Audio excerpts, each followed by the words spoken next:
The Immigration Bureau welcomes the Ombudsman's suspension order on 44 of its personnel. Let's get more on this development. Joining us now is Immigration Bureau Spokesperson Dana Sandoval. Good evening and thank you for taking our call, Dana. Let me start with when will this suspension order be taking effect?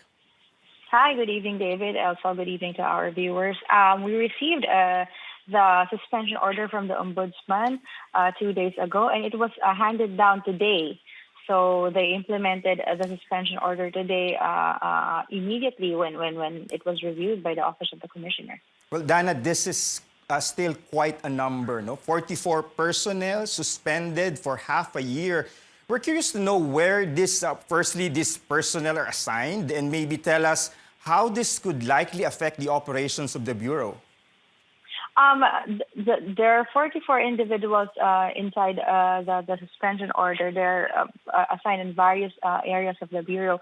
Some were still assigned at the airport. The rest of those who were initially implicated in the pastillas scheme have already been recalled. So those ones are assigned at our main office. In terms of our operations, we see that this might affect it a little bit, but since the flights are still low in numbers, we still expect a low number for the next few weeks or so.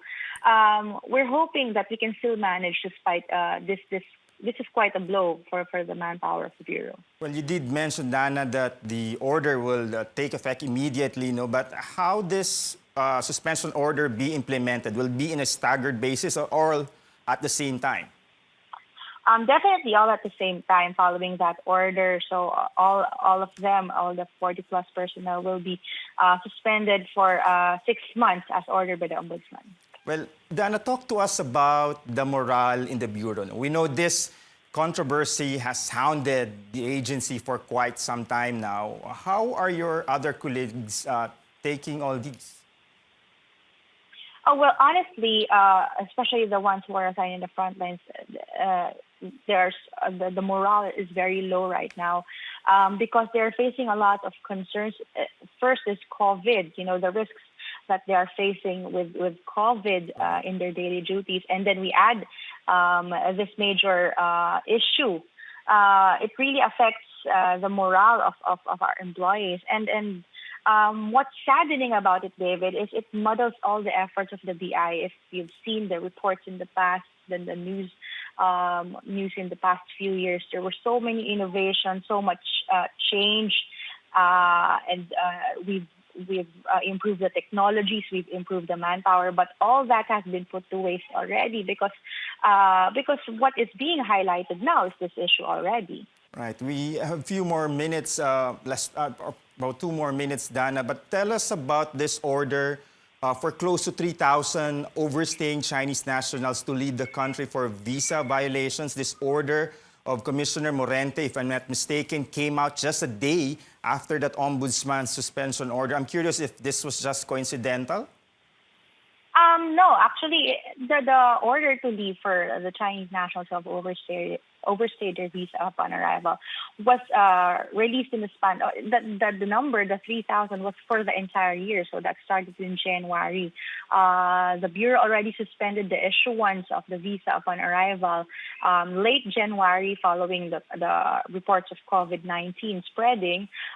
So by February, everyone's visa upon arrival would have expired already.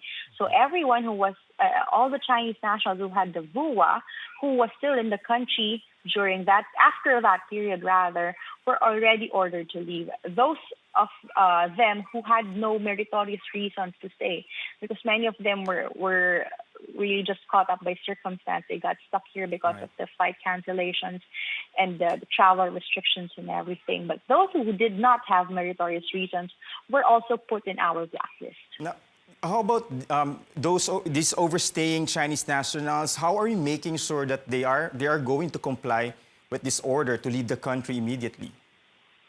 We have our monitoring team, we have our intelligence divisions for any violation being done by these Chinese nationals, and definitely they would be deported. They would have to undergo the deportation proceedings. But really, that number, that 3,000, that almost 3,000 of the Chinese nationals who were ordered to leave, most of them have already left.